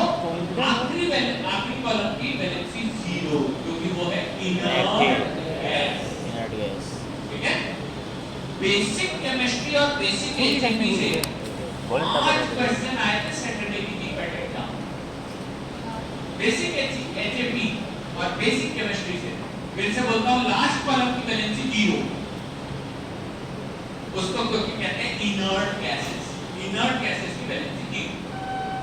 बोर्ड पे देखना बेटा, आखिरी कॉलम के पहले वाला तरफ क्या कह रहा था, लास्ट के पहले वाला कॉलम क्या कह रहा था, हाँ सही है, हेलोजन। ठीक है, उस कॉलम को कहते हैं हेलोजन और उसकी वैलेंसी कितनी, सही, बिल्कुल सही, -1। सबकी क्लोरीन, ठीक है, क्लोरीन, ब्रोमीन, आयोडीन, सबकी वैलेंसी एक जैसी, -1। ठीक है, ठीक है। चलो अभी ये बताना, ये सबसे पहले वाले कॉलम को क्या कहते हैं, पहले कॉलम को क्या कहते हैं, आज जोर से बोल, सही है, very good. Alkali metals, alkali metals, alkali metals, ये जितनी भी पीरियोडिक टेबल की चीजें सिखा रहा हूं ये सब कुछ बेसिक है, बेसिक्स है, 9th 10th की चीजें, लेकिन इसी के आधार पे आगे की पढ़ाई होती है। अल्कली मेटल्स, और सबको ध्यान आ गया इसके बाजू वाला अल्कली अर्थ मेटल्स। ठीक है, लेकिन जब अपन अल्कली मेटल्स की बात करते हैं तो सबसे ऊपर क्या होता है यहाँ, हाइड्रोजन। ठीक है, सबसे पुअर प्रेसिपिटेटिंग पावर हर कहीं है, लेकिन किसी चीज को प्रेसिपिटेट नहीं करता। आयनिक रेडियस पर डिपेंड करता है, सबसे पुअर प्रेसिपिटेशन पावर होता है हाइड्रोजन का, उससे ज्यादा उसके नीचे वाले भाई का कौन है, वो हाइड्रोजन के बाद कौन आता है, लिथियम, उसके बाद सोडियम, फिर पोटेशियम, फिर नाइट्रोजन, ठीक है, ऑक्सीजन, रूबीडियम, और फिर लास्ट में सीजियम। सीजियम की प्रेसिपिटेटिंग पावर इन सब में सबसे अधिक है। यानी अगर मुझे पानी में प्रेसिपिटेशन करने के लिए इनमें से कोई डालना पड़ा तो आपके हिसाब से किसकी मात्रा सबसे कम लगी, सीजियम, क्योंकि उसकी प्रेसिपिटेटिंग पावर कैसी है, सबसे ज्यादा। इन सब में से सबसे अधिक अगर किसी की जरूरत पड़ेगी तो वह हाइड्रोजन है। इतना पुअर है कि किसी चीज का प्रेसिपिटेशन ही नहीं करवा पाता, लेकिन सीजियम जैसी चीजें प्रेसिपिटेशन करवा सकती है। ये हॉफमिस्टर की सीरीज है जो लगातार लाइन से चलते चली जाती है। हॉफमिस्टर की सीरीज यहाँ कंप्लीट हो जाती है। नमक डालने से भी कुछ चीजें प्रेसिपिटेट हो जाती है। स्टेबिलिटी का ये पोर्शन यहाँ पे लगभग कंप्लीट हो गया। एक छोटा सा काम कीजिए, फटाफट पिछले आधे पौन घंटे में मैंने जितना बनाया जल्दी जल्दी पेजेस पर नोट करो ताकि हम नेक्स्ट लेवल पे आगे बढ़ करके इसको सॉल्व कर सकें।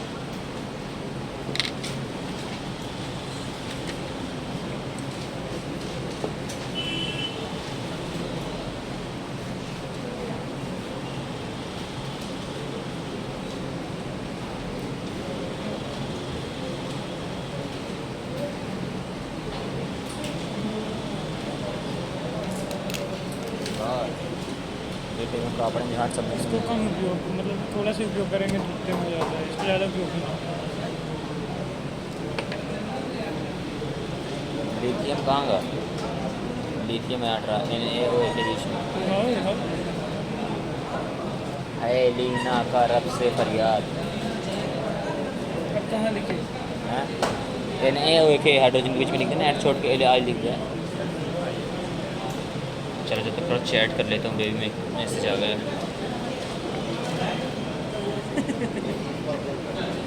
कितने नंबर मिल गए?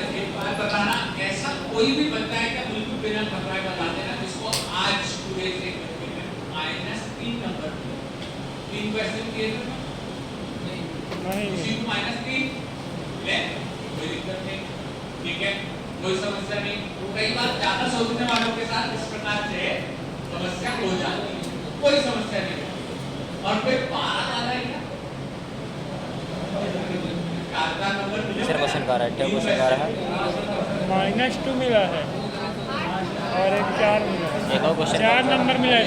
2 नंबर टोटल 2 नंबर काटा भी दो चलो कोई समस्या नहीं। अपन धीरे धीरे इस तरीके की प्रैक्टिस रोज करेंगे तो इसमें बहुत अपने को हेल्प मिलेगी। बेटा वहां पे लाइट पूरा 1 घंटा पढ़ना है। चलो नेक्स्ट क्वेश्चन पे चलते हैं।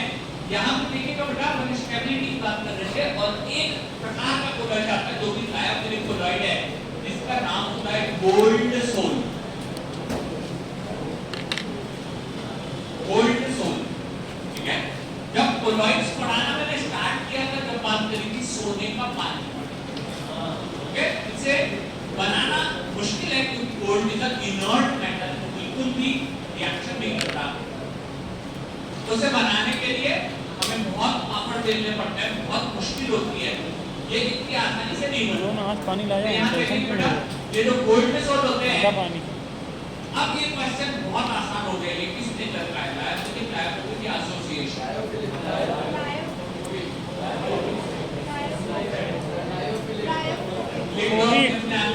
कोबिक अपने आंसर लिखो फटाफट। कोबिक क्वेश्चन फिर से बोलो। गोल्ड में सोल किसने करता है कोलॉइड डायफिलिक डायफिलिक एसोसिएशन। 3 ऑप्शंस है। कोबिक एसोसिएशन के बारे में हम जानते नहीं है वो भी लिख दीजिए।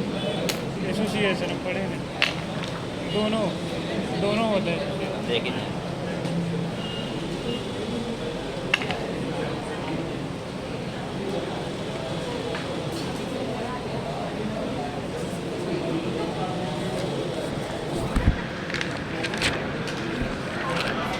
देखिए कितना नंबर होता है काट गया है।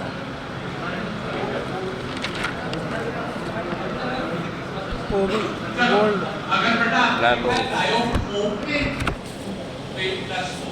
पढ़ने लिखे ले रहे हैं +4 है मेरा मजाक नहीं ओके मैं +4 ठीक है चलो बढ़िया लायोफोबिक इसलिए बेटा क्योंकि ये इनऑर्गेनिक लिखे हैं अभी अपन ने सिलिका में पढ़ा उसके पहले अपन तरह की बताए रहे हैं बनाने में बहुत समस्या होती है क्योंकि ये वाटर लगन है ही नहीं। कोलॉइड है ये पानी में अगर डिसॉल्व होता तो लायोफिलिक होता है ना जी ऑब्वियस सी बात अगर वाटर में डिजोल्व हो मुझे बताया और बेटा ये जो सोना पूरा घुल न जाए। एसोसिएशन कोलॉइड का मैं नहाता एजेंट के बनते हैं वो तो यहाँ पे नहीं गोल्ड गलत हो गया। ये लायोफोबिक कोलॉइड काबुल सच्ची काबुल ये लायोफोबिक कोलॉइड लायोफोबिक कोलॉइड है ये बहुत कुछ समझा दिया। लायोफोबिक कोलॉइड वापस से ध्यान से सुनो बेटा। लायोफोबिक कोलॉइड में अगर इलेक्ट्रोलाइट डाल दिया जाए तो क्या हो जाएगा? कुछ भी नहीं होगा। हाँ जी कुछ नहीं होगा। हाँ सही बात है। अनस्टेबलाइज प्रेसिपिटेशन हो जाएगा और मिल्क फट जाएगा खराब हो जाएगा। अगर आपने इसमें कोई भी नाम का सॉल्यूशन डाला तो ये बिल्कुल खराब हो जाएगा।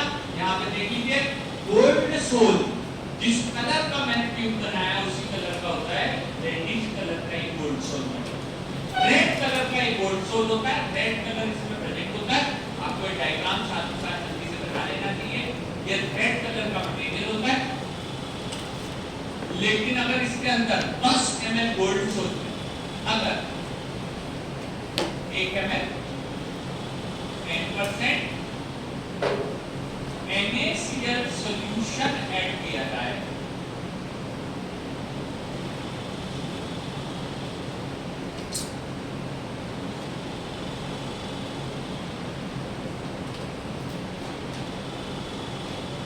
अगर इसमें 1% sorry 1 ml 10% NaCl solution add किया जाए।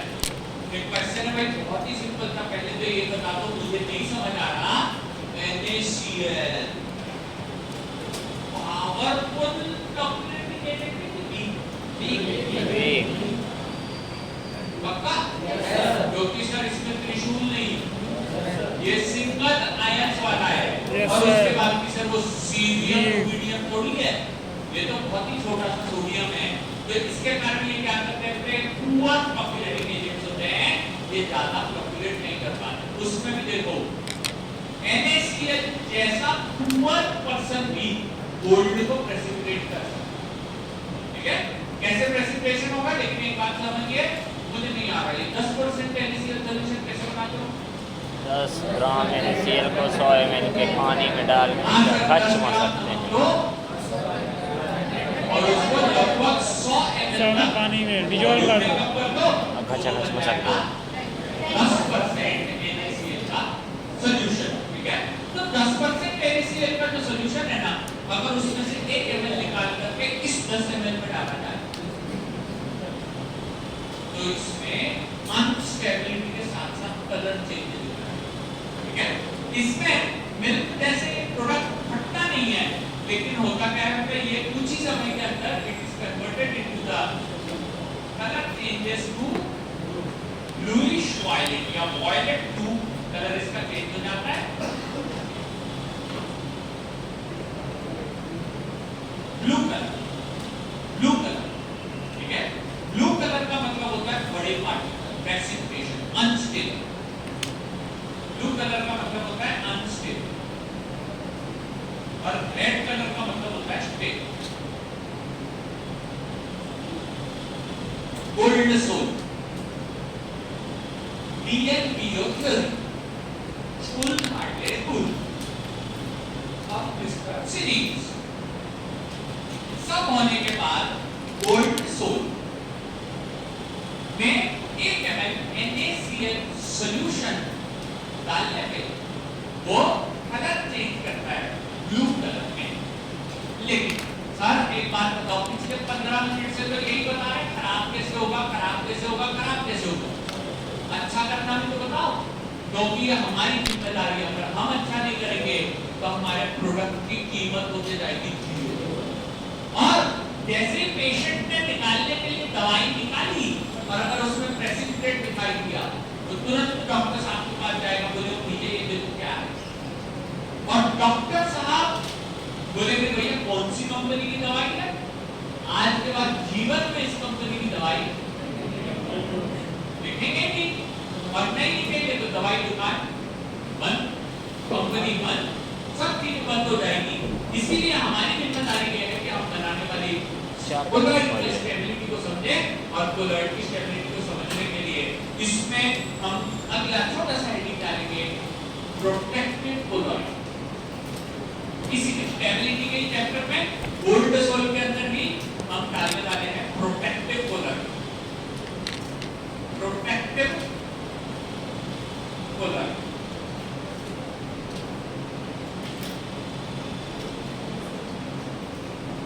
प्रोटेक्टिव कोलॉइड, ठीक है।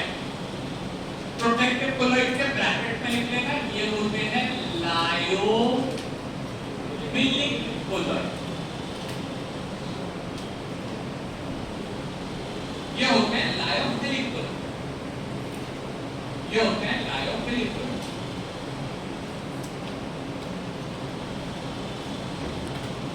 अब यहां देखना, मैंने इसको जूम किया, जब जूम किया तो गोल्ड का सोल का एक पार्टिकल दिखा। हालांकि आपको मैं बता चुका हूं कि ये पार्टिकल नॉर्मल माइक्रोस्कोप में भी नहीं दिखते। इन पार्टिकल्स को देखने के लिए इलेक्ट्रॉन माइक्रोस्कोप की मदद लेनी पड़ती है।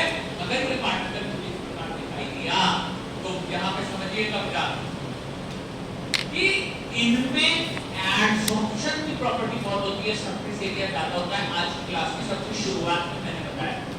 तो अगर मैंने इसके अंदर एक मटेरियल डाला जिसको कहते हैं प्रोटेक्टिव कोलॉइड, तो वो कोलॉइड क्या करके देखो, ये कोलॉइड प्रोटेक्टिव कोलॉइड है, लेकिन पानी में मॉलिक्यूलर डिस्पर्जन नहीं करा। तो ये प्रोटेक्टिव कोलॉइड क्या करता है, प्रोटेक्टिव कोलॉइड क्या करके लेयर फॉर्म कर दे, लेयर फॉर्म कर लेता है गोल्ड के पार्टिकल पे, और ये प्रोटेक्टिव कोलॉइड खुद वाटर को क्या करता है, कंट्रोल। ये प्रोटेक्टिव कोलॉइड लायोफिलिक है, ये प्रोटेक्टिव कोलॉइड लायोफिलिक, लायोफिलिक यानी ये अपनी सतह पर पानी की हल्की सी लेयर बनने देगा। हाँ, ठीक है। और कोई पिछले जन्म की बात याद करना, लायोफिलिक कोलॉइड में नमक डालने के प्रेसिपिटेशन,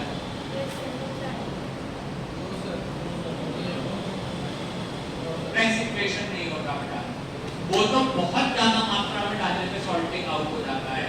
थोड़ी बहुत मात्रा के नमक को तो ये एडजस्ट कर लेता है। और वो NaCl कैसा है, वीक ही तो है, कितना वीक है कि उसको तो एडजस्ट कर लिया जाएगा। देखो इसको वापस से जूम आउट करता हूँ, इसके अंदर लगे हुए हर गोल्ड सोल के पार्टिकल में अब किस चीज की लेयर है, प्रोटेक्शन बताना, ठीक है। सभी लोग यहाँ ध्यान से सुनेंगे बेटा, बाद में लिख लेना। हम जिस इंडिया के रीजन में रहते हैं, मध्य प्रदेश और थोड़ा सा हमारे पड़ोसी महाराष्ट्र, तो हमारे यहाँ पे खाने में एक डिश बहुत कॉमन बनती है, कढ़ी, ठीक है। मेरा ख्याल काफी सारे लोगों ने वर्ड सुना होगा। कढ़ी बनाने के लिए मट्ठे या छाछ का उपयोग किया जाता है, मट्ठा या छाछ का उपयोग करते हैं कढ़ी बनाने। देखो अगर आपने कढ़ी बनाने के लिए डायरेक्ट उस छाछ को पता चला गर्म आंच पे डाल दिया तो वो हो जाती है खट्टा, उसके अंदर प्रेसिपिटेट दिखने लगते हैं, अजीब अजीब दही के छोटे छोटे पार्टिकल से दिखाई देने लगते हैं। तो उसको प्रोटेक्ट करने के लिए हमारी मदर 2-3-4 चम्मच बेसन ऐड कर देती। वो बेसन पिछली ही क्लासेस से पढ़ा रहा हूँ किस लेकर का है, लायोफिलिक लेकर का है, जो बेसन उस दही के, उस मट्टे के, उस छाछ के छोटे छोटे कोलॉइड्स पे अपनी एक लेयर बना लेता है। और लेयर बनाने के बाद उसको फ्राई कर दो। और हमारी मदर कहती है जब तक बेटा उसको उबाल ही नहीं आए तब तक चलाते रहना। अगर तुमने अच्छे से एक बार उसका बढ़िया इमल्शन बना लिया उसके बाद तो नहीं फटती। ये बेसन हमारा क्या कहलाता है, प्रोटेक्टिव कोलॉइड, लायोफिलिक कोलॉइड है। और इसको डालने के कारण ये मटेरियल वापस से रेड से ब्लू नहीं होगा, ठीक है। ये जो चीज मैं बता रहा हूँ, ये चीज बच्चों के पेपर में आएगी बेटा, इसे गोल्ड नंबर कहा जाता है। Gold number, gold number, gold sol में डाला जाता है, इसलिए गोल्ड नंबर। पहले आप लिख लेंगे, क्या क्वेश्चन आया था मैं वो भी लिखा दूंगा। गोल्ड नंबर की डेफिनेशन लिखिए, गोल्ड नंबर की डेफिनेशन लिखिएगा, गोल्ड नंबर की डेफिनेशन आगे एज करा के लिखिए। Mg of protective colloid, Mg milligram of protective colloid,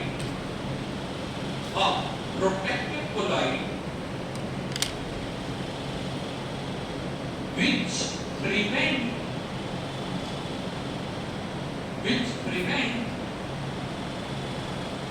the color change of, which prevent the color change of 10 ml gold soul,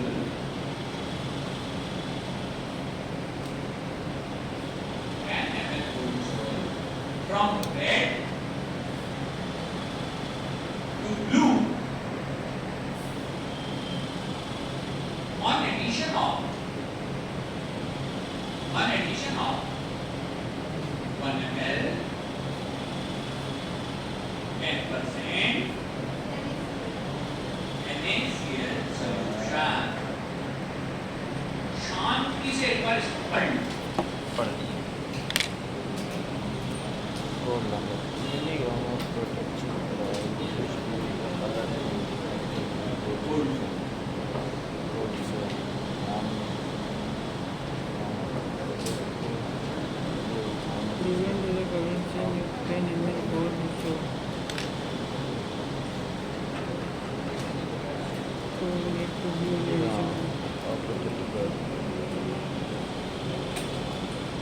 milligram में milligram protective colloid को colour change करने से बचाने के चलिए लिए भाई, 10 ग्राम थोड़ा सा फिर से मैं एक बार जल्दी से समझा देता हूँ।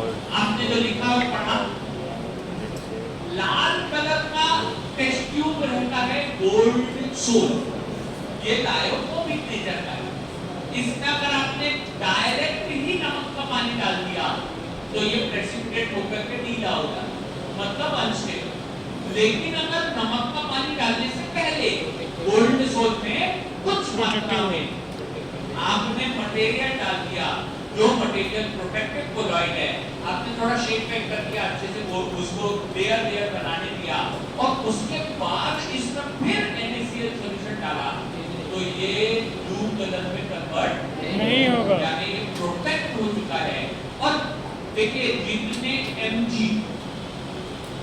इसके कलर प्लेट को रोकते हैं उसे कहा जाता है गोल्ड नंबर। अब चैलेंज सुनो, बिल्कुल बढ़िया, तुमने सुन भी लिया, पढ़ भी लिया, सब कुछ हो गया, मुझे बता दो गोल्ड नंबर की यूनिट क्या होगी? मिलीग्राम। वेरी गुड, बिल्कुल सही, 2 4 5 बच्चों ने आंसर दिया। गोल्ड नंबर की यूनिट होती है Mg, ठीक है? गोल्ड नंबर की यूनिट होती है Mg, गोल्ड नंबर की यूनिट होती है Mg। डेफिनेशन की शुरू में लिखा है, इसकी यूनिट होती है क्या? Mg, यूनिट होती है Mg, गोल्ड नंबर, ठीक है? और बेटा सबसे अच्छा प्रोटेक्टिव कोलॉइड जो है, उस प्रोटेक्टिव कोलॉइड का नाम है जिलेटिन। सबसे अच्छा प्रोटेक्टिव कोलॉइड है जिलेटिन, जिलेटिन, जिलेटिन, ठीक है? तो आप क्वेश्चन सुनो, चैलेंजिंग क्वेश्चन है बेटा, जिलेटिन का गोल्ड नंबर कैसा होगा, हाई या लो? लो। पढ़ लो डेफिनेशन एक बार फिर से शांति से, मुझे नहीं पता, कई बार गलत भी हो जाता है, कई बार सही भी हो जाता है, शांति से पढ़ो। लो लो लो लो लो। लिख लो अपना बात। सब ये बोलते हैं लो भाई। लो भाई, मिलीग्राम का है यार, यहाँ से पानी भरे लेके जा रहे हैं पर। आओ चलो लिख दो आंसर, माइनस मार्किंग आ जाएगा। लिख लिए आंसर लिख दो। आज तुम्हारा टेस्ट है, आज तुम्हारे 20 में से कितने नंबर लेके घर जाओगे वो ध्यान रखना। चलो दैट्स इट, बिल्कुल सही। यहाँ पे इसकी गोल्ड नंबर होती है सबसे मिनिमम लेस, ना के बराबर। इसका गोल्ड नंबर होता है मात्र +4। ये क्या तो है जिलेटिन पूरे 10 ml को प्रोटेक्ट कर लेगा, 1 या 2 ml जिलेटिन पूरे 10 नंबर को प्रोटेक्ट कर लेता है। अब ये क्या हुआ, कहीं ना कहीं कुछ ना कुछ लगातार लगे रहते हैं, तो प्लस माइनस दोनों चीजें दबते रहती है, हमेशा ध्यान रखिएगा। कभी कभार टाइम ऐसा भी आता है कि दिन में जरूरत कभी रन बना, इसका मतलब ये नहीं है कि is not a good player, वो शायद क्रिकेट में सबसे एक्सीलेंट प्लेयर है। किसी दिन एक तो 3-4 क्वेश्चन गलत भी होगा तो समस्या की बात नहीं है। पॉजिटिव रहिए, हमेशा अच्छी बात कीजिए, अच्छी चीजें सोचिए, अच्छी चीजों पर काम कीजिए, और आपस में जो डिस्कशन आप लोग करते हैं उसको हमसे भी थोड़ा शेयर करें, कोई समस्या नहीं, हम रास्ते बताएंगे। आप या आपका जो मित्र जिससे आप पूछ रहे हैं वो पहली दूसरी बारी तैयारी करता है, हम 15 साल से यही काम करवा रहे हैं, ठीक है? तो इसलिए प्लीज ध्यान रखिएगा। जिलेटिन यही क्वेश्चन आया था, 4 ऑप्शन दिए थे, सब डायोक्सिनिक क्लोराइड थे, बस ये क्वेश्चन पूछा था कि which of the following material has minimum gold. पहला ही ऑप्शन था जिलेटिन, और वही सही आंसर है जिलेटिन। इसी साल लिख लो, दीपक 2024 का क्वेश्चन क्या बेटा, क्वेश्चन बोलूं, ठीक है? Which of the following protective colloid, which of the following protective colloid has minimum gold number.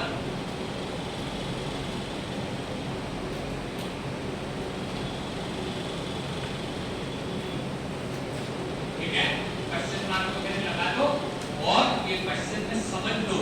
इसीलिए मैंने उल्टा आपको बताया था भैया, जिलेटिन सबसे कम लगता है, यानी इसका गोल्ड नंबर सबसे कम, ठीक है? इसके अलावा बेसन ज्यादा लगेगा, दाल ज्यादा लगेगा, बाकी सभी चीजें ज्यादा लगेगी, बस जिलेटिन सबसे अच्छा है। कुछ बच्चे जानते हैं, जो नहीं जानते वो लोग प्लीज ध्यान से सुनना कि जिलेटिन हमारे ही शरीर की बोन्स में प्रेजेंट होता है, ठीक है। मिलता जरूर एनिमल बोन से है, क्योंकि जिलेटिन निकालने के लिए कोई अपनी बोन्स डोनेट नहीं करता, ह्यूमंस की बोन्स डोनेट नहीं करता, इसीलिए हमेशा जिलेटिन केवल एनिमल्स की बोन से निकाला जाता है। लेकिन वो इतना अच्छा प्रोडक्ट है कि सभी चीजों को प्रोटेक्शन देने का काम उसका है, ठीक है। आगे चलते हैं। यहाँ पे गोल्ड सोल कंप्लीट हो गया, गोल्ड सोल में प्रोटेक्टेड कोलॉइड्स कंप्लीट हो गए, गोल्ड नंबर कंप्लीट हो गया, इनकी यूनिट मैंने सब चीजें आपको बता दी। ये क्वेश्चन अभी भी आया है और हर साल इस कोलॉइड से एक दो क्वेश्चन आते रहते हैं। यहाँ पे आधी लाइन बना करके खत्म कर देंगे, अगले 5 मिनट की क्लास होती है, जिसको अपन कहते हैं हमारी optical properties of the colloid, या जिनको कहा जाता है light property of the colloids, optical properties of the colloids, optical properties of the colloids, optical properties.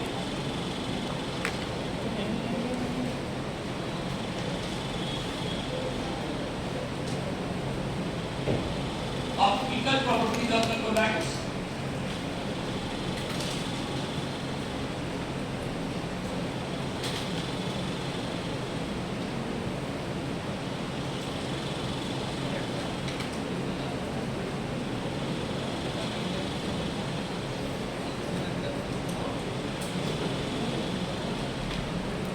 चल, छोटा सा बॉक्स बनाएंगे, बेसिक्स का बॉक्स है।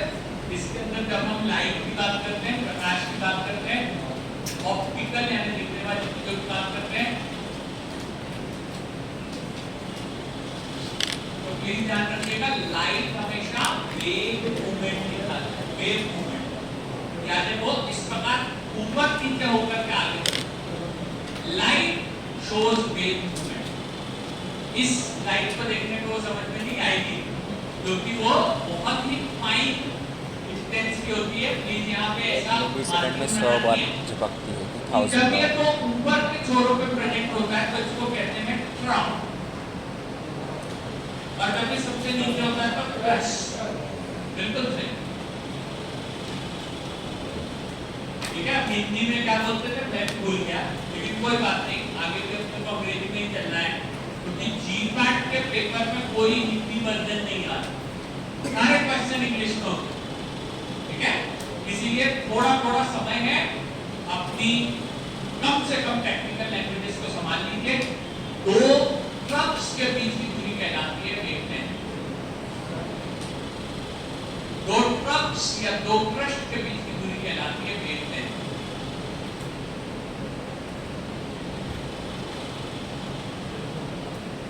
वेवलेंथ।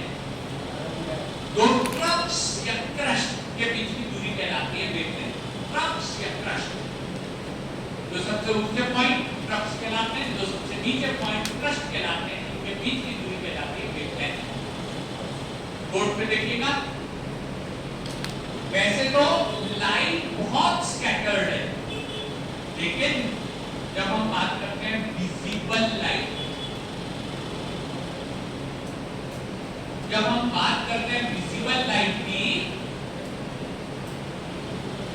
तो इनकी वेवलेंथ होती है 400 से 800 नैनोमीटर वेवलेंथ। विजिबल लाइट की वेवलेंथ होती है 400 से 800 नैनोमीटर।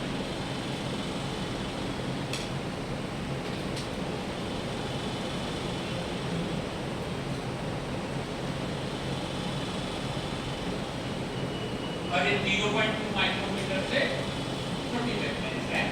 ये काफी छोटी छोटी सी वेवलेंथ है।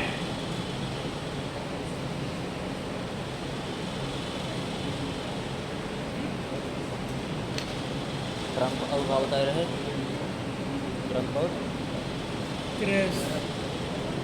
ट्रस्ट, ट्रम्प नहीं, ट्रस्ट ऑफ। चलिए इस बॉक्स के बाहर आ जाते हैं। बेटा इन ऑप्टिकल प्रॉपर्टीज को, जैसे वहां डीएलपीओ थ्योरी थी, यहाँ कैसे कहा जाता है? फैराडे फ्रिंजल effect.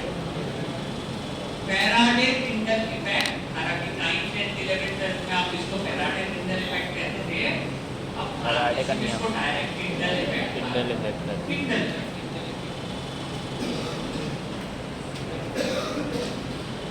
Tyndall effect Faraday Tyndall effect जो ये कहता है कि अगर इस पर्टिकुलर लाइट के रास्ते में जो लाइट वो कर जाती है एक मीडियम दूसरे मीडियम में कोई इतने छोटे पार्टिकल आएंगे जो कोलाइडल नेचर के हैं, आगे बढ़े बढ़े तो ये कोलाइडल पार्टिकल्स उन मटेरियल्स को लाइट के सही साइज का होने के कारण स्कैटर कर देंगे और लाइट का जो पाथ रहेगा वो लगातार चमचमाता सा दिखाई देगा। ठीक है, टिंडल इफेक्ट क्या कहता है? टिंडल इफेक्ट ये कहता है कि कोलोइडल पार्टिकल अगर किसी लाइट के रास्ते में आते हैं तो वो उसे स्कैटर कर स्कैटर ठीक है, स्कैटरिंग होता है उसका, स्कैटरिंग तो वो उसे स्कैटर कर देते हैं, स्कैटरिंग फैला देते। फिर से समझ लीजिए जल्दी से। यहाँ पे मुझे एक बात बताइए, मेनली ठंड के दिनों में हमारे रूम की खिड़की से आते हुए धूप के अंदर क्या छोटे छोटे से पार्टिकल घूमते से नजर आते हैं? क्या वो अभी भी दिख रहे हैं? क्या वो रूम में नहीं है? है तो सही, लेकिन दिखाई नहीं दे रहे क्योंकि वो जो विजिबल प्रकाश किरणें अंदर आती हैं वो उनसे टकरा करके ऐसे फैलती है, स्कैटर होती है कि वो फैला हुआ लाइट हमारी आंखों को दिखाई देता है और यही कंफर्म करता है कि यहाँ पे जो भी छोटे छोटे पार्टिकल हमारे आंख के बीच में प्रेजेंट हैं वो शायद हमारी आंखों से देखे नहीं जा सकते। उन्हीं को अपन क्या कहते हैं? वो कोलॉइडल पार्टिकल कहलाते हैं। स्कैटरिंग के कारण होता है। दूसरा एक एग्जांपल सुनिएगा, जब कभी हम हमारे गांव में खेत में अपने हाथ में टॉर्च लेकर के चले जाते हैं तो क्या टॉर्च का लाइट का रास्ता भी हमें दिखाई देता है कहां से कहां तक जा रहा है? क्योंकि वो भी कोलॉइडल पार्टिकल्स के कारण स्पर्श होता है। अंधेरी सड़कों पे जब हमारी गाड़ी के कांच का जो हमारी गाड़ी का लाइट होता है जब वो भी दिखाई देता है तो हमें ये समझ में आता है कि प्रकाश की किरणें इस प्रकार कहां से कहां चल रही है। ये इफेक्ट टिंडल इफेक्ट कहलाता है। इसका आखिरी पार्ट है, आखिरी पोर्शन है, बड़े मस्त चैलेंजिंग क्वेश्चन है। तो ये बता दीजिए what is the colour of sky? What is the colour of sky? Colourless है लेकिन ब्लू कलर दिखता है। What is the colour of? Colourless but blue. लिख दीजिए भैया, कलरलेस अपना आंसर लिख दो। Colourless what is the colour of sky? अपना आंसर लिख दीजिए। कलरलेस स्कैटरिंग के कारण दिखता होगा। स्कैटरिंग का ब्लू कलर दिखता है। हाँ क्वेश्चन भी लिख लेता हूँ ना।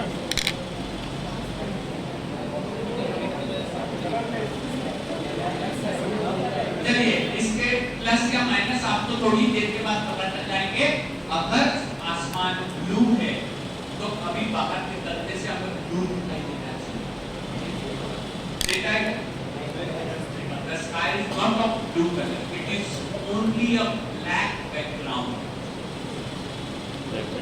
कलरलेस। आसमान ये हमारे देखने के कारण इस प्रकार से हमें दिखाई देता है। हालांकि आसमान जैसी कोई चीज है ही नहीं।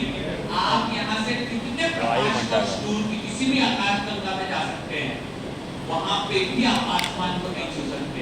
This is only a black background. Sir सुबह नीला क्यों दिखाई देता है? That is called as Tyndall effect. वो कहलाता है Tyndall effect. उसी के कारण वो ब्लूइश कलर का दिखाई देता है। अब ये क्या मान रहा है जल्दी से समझ लेंगे। ये अब फिर से 9-10 में हमें लेकर के जाएंगे। जैसे अपन बात करते हैं विजिबल लाइट की, तो हमारे पास ग्रह प्लस फोर एक वर्ड आता है। तो कलरलेस बताया। एक बात है, इसे विग्योर कहा जाता है। विग्योर कहा जाता है। हमारे हिंदी वाले टीचर इसको बेंजानी है पिनाला कहकर के बुलाते थे। ठीक है, हाँ आज सुनने में बड़ा फनी लगता है, लेकिन सच में हम लोग भी बेटा ऐसे ही हिंदी मीडियम से पढ़ करके आए हैं और आज वीडियो सुने पढ़े ऐसे ऐसे कॉलेज के ऐसे ऐसे इंग्लिश मीडियम के ब्लू बच्चों को पढ़ा रहे हैं ग्रीन येलो और ऑरेंज फर्स्ट रैंक भी उनकी आ रही है हमारे पढ़ाने के कारण। तो आप बिल्कुल कभी ये मत सोचिए कि सर मैंने गवर्नमेंट स्कूल से हिंदी मीडियम में पढ़ाई करी है तो सर इसका क्या मतलब होता है। बिल्कुल कभी मत सोचिए कि सर मुझे तो है ना, हमारे आज की पीढ़ी वाले कभी ग्रेस का ना देते हैं, कभी बैंक का ना देते हैं, सब क्या होगा। बिल्कुल मत सोचिए बेटा, आपने भविष्य नहीं देखा, अपना किसी और ने देखा है। किस समय के बाद क्या होगा अभी से अपन नहीं बता सकते। आज की डेट हमारे हाथ में है और इसीलिए आज जो कर रहे हैं बच्चे से कीजिएगा विज्ञान। अगर आप इसे ध्यान से देखें तो NaCl डालने से कलर कैसे चेंज होता है। रेड से लेकर के वायलेट, ठीक है। ये बैंगनी, जामुनी और नीला विज्ञान, ये लगभग मिलते जुलते से वर्ड है। ये सब कुछ एक ही कलर का नतीजा है। हम यहाँ पे बात करते हैं we are talking about this is our earth, ये हमारी अर्थ है। इसके यहाँ पे हल्का सा हमारा क्या है एटमॉस्फेयर, ये हमारा एटमॉस्फेयर है जिसको अपन वातावरण कहते हैं। ये हवा, गैस और बहुत सारे धूल के कणों से बना हुआ है। जब सूर्य की किरणें यहाँ पे आती हैं तो वैसे तो बहुत सारी ऐसी किरणें हैं, पराबैंगनी किरणें या एक्स रेज, कैथोडिक रेज, बहुत सारी रेज हैं जो ऊपर की लेयर्स रोक करके हमें बता देती है, ठीक है। लेकिन ये जो विजिबल लाइट है ये हमारे नीचे तक आएगा। अब समझिएगा, जब ये पूरी लाइट यहाँ पे एंटर होती है तो एंटर होने के बाद यहाँ की देखो सबसे, ये देखिए यहाँ पे ट्रांसमिट होता है 400 और यहाँ पे जाता है हमारा नैनोमीटर, ठीक है। तो जो सबसे छोटी तरंगें हैं वो एक टिंडल इफेक्ट के कारण यहाँ से पढ़ते से ही ऐसे स्कैटर होने लग जाती है। स्कैटर होती है केवल ये जो आसमानी नीला जिसको हम कलर कहते हैं ना, वो इन सब के मिलकर के बना होता है।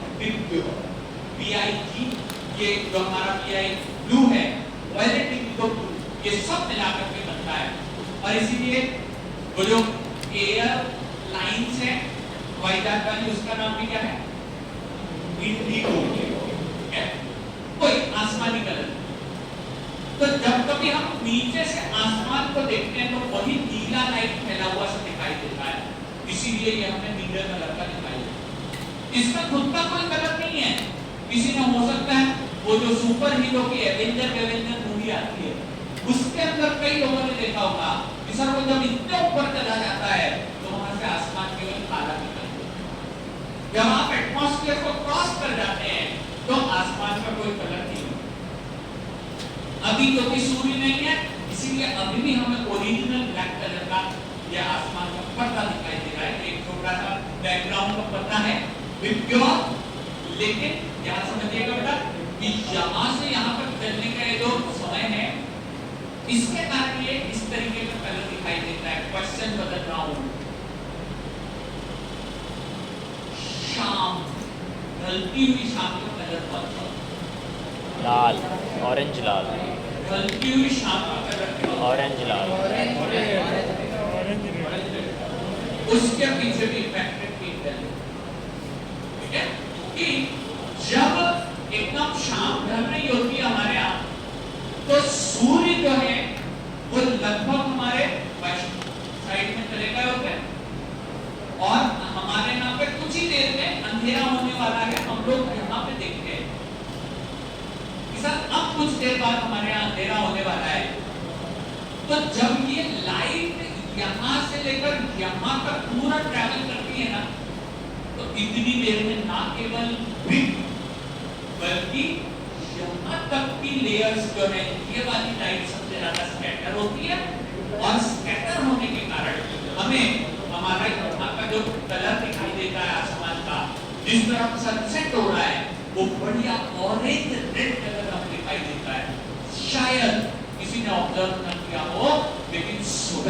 कलर कभी ऑरेंज रेड नहीं होता। हमेशा केवल ढलती शाम, जिसको अपन एकदम सनसेट कहते हैं, उसका कलर ऑरेंज रेड होता है। मॉर्निंग का कलर कुछ नहीं होता। मॉर्निंग में जो हमारा ड्यू लाइट होता है एकदम ट्विलाइट, जिसको अपन कहते हैं, हल्का बैंगनी और फिर सीधे नीला कलर आ जाता है। जैसे ही रात का कलर ब्लैकिश कम होता है तो इस प्रकार का कलर आ जाता है। अगर मेरी ये टी-शर्ट आपको येलो सी दिखाई दे रही है तो ये येलो को स्कैटर कर रही है, येलो को फेंक रही है, बाकी सारे कलर एब्जॉर्ब कर रही है। अगर मेरे इधर ब्लैक दिखाई दे रहे हैं, ठीक है, तो ये अगर ब्लैक दिखाई दे रहे हैं तो मतलब ये हुआ कि ये सारे कलर को एब्जॉर्ब कर रहे हैं। अगर ये व्हाइटिश है तो मतलब ये किसी भी लाइट को एब्जॉर्ब नहीं कर रहे हैं।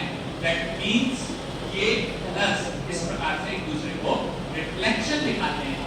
ये रिफ्लेक्शन इंटेल इफेक्ट नहीं है।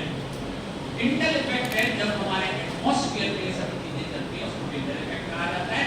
हमने आज की क्लास में स्टेबिलिटी से रिलेटेड बुलेट का पूरा टॉपिक पढ़ लिया, लाइट के इफेक्ट देख लिए, साथ में आज का क्लास फिनिश हो चुका है और यहाँ पे मोस्टली आपके 4 बड़े चैप्टर कंप्लीट हो चुके हैं। ठीक है, हमारी कोशिश ये है बेटा कि आपको जो भी बोर्ड सेमेस्टर में है तो टॉपिक समझ में भी आए, ऐसा नहीं हो कि केवल सिलेबस कंप्लीट हो जाए। बट मैं बता चुका हूँ कल तुम लोगों की छुट्टी रहेगी, ठीक है, परसों क्लास कल रिलैक्स कर लो, उसके बाद वापस से 2-3 दिन लगातार पढ़ाएंगे। तो थोड़ा सा रिलैक्स कर लेना, कल कुछ भी काम हो तो कल 2-3 दिन लगातार खुल रहा है। हफ्ता के पहले के लिए जगह